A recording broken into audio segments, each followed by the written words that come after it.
My name is Dan Alexander. I am a national account director here at Spot, and I joined in June of 2014. So just under 9 years. And my name is Brett Hodgson. I'm also a National Account Director here at Spot, and I have been here since July of 2014. So 1 month less than Dan. I am more senior than Brett, so that is known. Yes. Barely. Established. Yes. I'm better. Yeah, for me, it was really taking a dormant customer and revitalizing. So the customer was Pabst.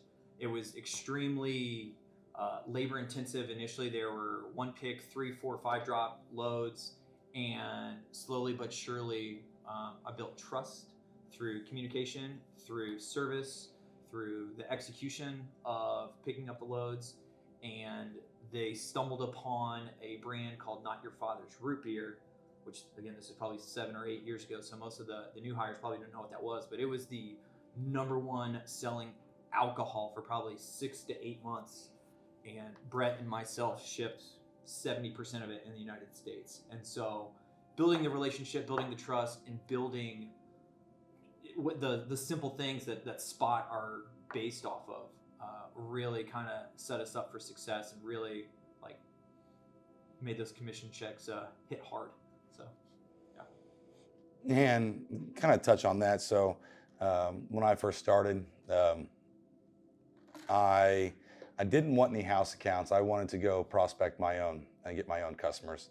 So I don't know. I have a theory where you pick your customers, they don't pick you.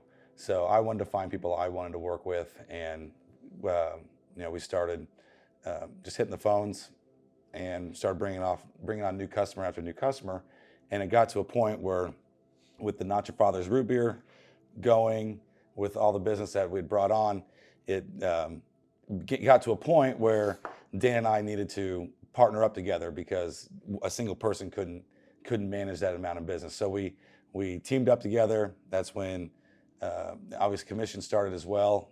Got our first employee right after that. So things took off. It was just a lot of hard work and a lot of hours, but it pays off.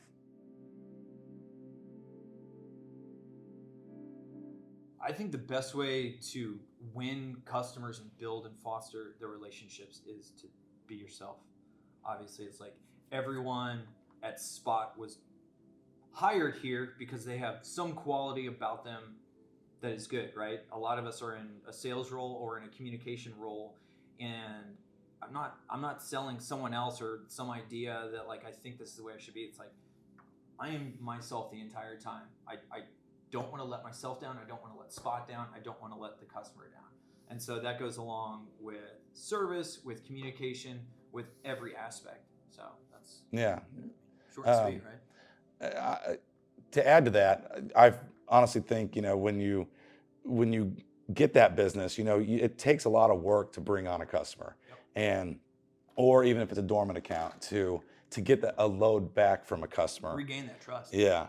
And once you do it, that's your baby. This is your livelihood, and you need to act as if it was, because everything could be gone tomorrow. And if you do the small things, the little things, they add up, and that'll continue to help grow that customer. Like silly little things. For instance, we have a rule on our team where if you get an email from a customer, we want a response back within 30 seconds. And it doesn't have to be an answer to their question. It can be something as checking. And you wouldn't believe how far that goes with the customer. They're entirely blown away by the level of communication that you have with them, just from something so silly as sending an email back, checking. And it goes a long way. And you keep doing that, the small things, over and over and over again, they're going to keep trusting you more and more and more with their business. And then that's how you are going to earn a paycheck. Yeah, I would agree with that. And I wouldn't even call it silly. We do the simple, the little things right. And explaining that to new hires and new reps, and even like some 1, 2, and 3 year established reps, like doing the little things right. It sounds silly, it sounds simple, but responding to an email promptly, composing an email just efficiently, the service aspect, your load picked up, your load delivered, thank you for the shipment. Little things like that do not go unnoticed. Thank you for the business. Thank you for no one does it. And it's the little things, the simple things that we do that others truly don't do. It boggles my mind, but pick up the phone. Like a lot of these people in the decision-making level, they're probably a little older. And I know we have people that are starting in this career that are a little younger. And the people that are older that are making these decisions probably prefer a phone call as a way of communication versus an email. And it's an opportunity for you to go on a deeper level with that customer, excuse me, and get more on a relationship human level versus I'm a vendor, I'm trying to, solicit your business. I want to get to know, about your family and all that kind of stuff.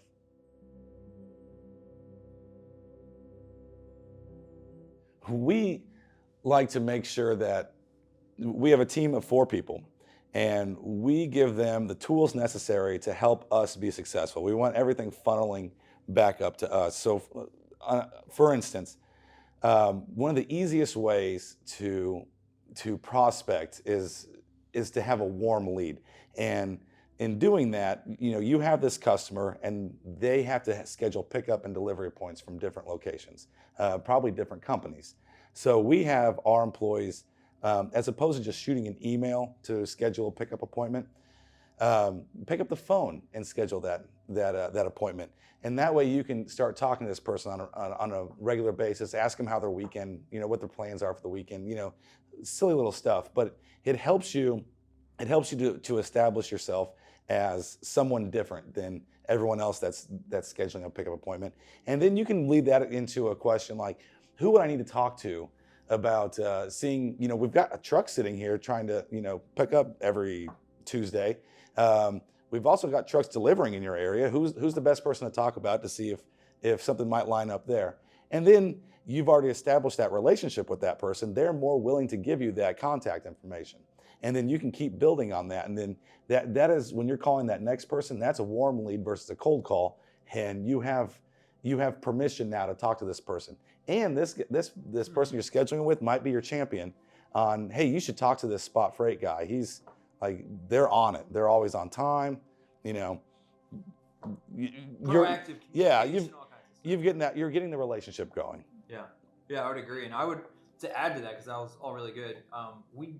I feel like, so we're the BDT pod, the Brett Dan team, or the big dollar team, or the best damn team. I don't know why they call us that, but best damn team. And so we truly embody the team spirit. And so we root each other on. We got bells and whistles all over our desks. So when we get a load, we hit some random bell or whistle. We're coaching throughout the entire day. If we hear someone on the phone saying like a good line or a not good line, awesome, good job, hey, you might want to try this instead. There's an open line of communication, right? Like yes, technically there are employees where they're bosses, but like we are one. We have one goal. It is to be the best brokerage, to be the most profitable, to have the best service, all of these things. And so I think with that mentality and us all being on the same page, that it's yeah, and we're all having fun while we're doing it. 100%. And when you have 4 people that are all moving in one direction, helping us uncover new prospects, new leads, even with the current customers, new lanes that maybe we didn't know about, or new projects. Everyone's moving forward, and that's what helps drive us to the next level. And that's continued to drive us since we started. And as we have added more people, we just keep going in one direction. And that's the name of the game. Best damn team. Mm-hmm.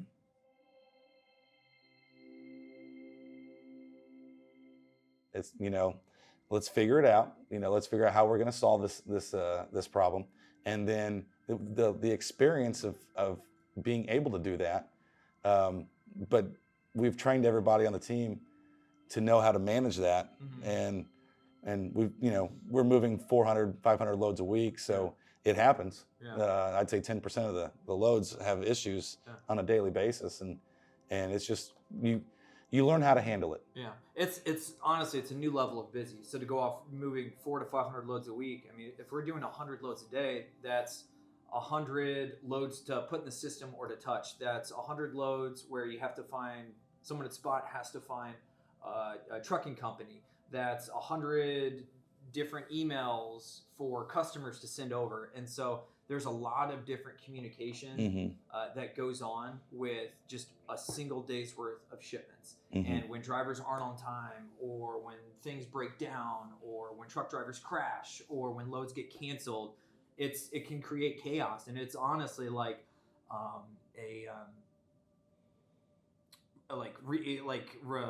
what's the word I'm thinking of? Like invigorating, like the amount of work and stress and just like adrenaline going through your body when all of these things happen. And so I love it. Like I love the chaos. When it's slow, it's just boring and day goes by slow. I want it to be as crazy as possible.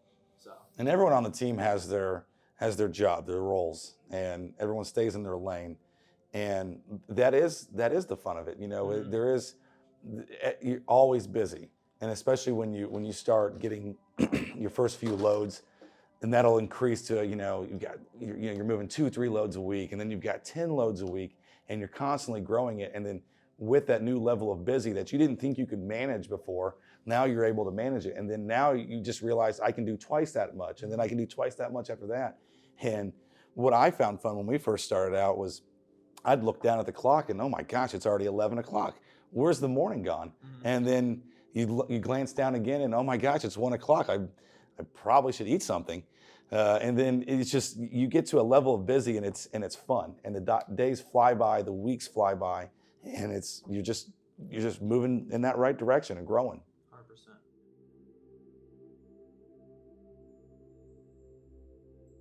100%. When you first start, just hammer the phones. We always had a rule when we came in. We wanted to have 10 to 20 people we wanted to call that day. And the night before, we would kind of get our list together and figure it out. And then we would just, because you've got loads to move too, so you've got to make time for it. And you've got to actually carve out time in your calendar, daily basis, to go prospect.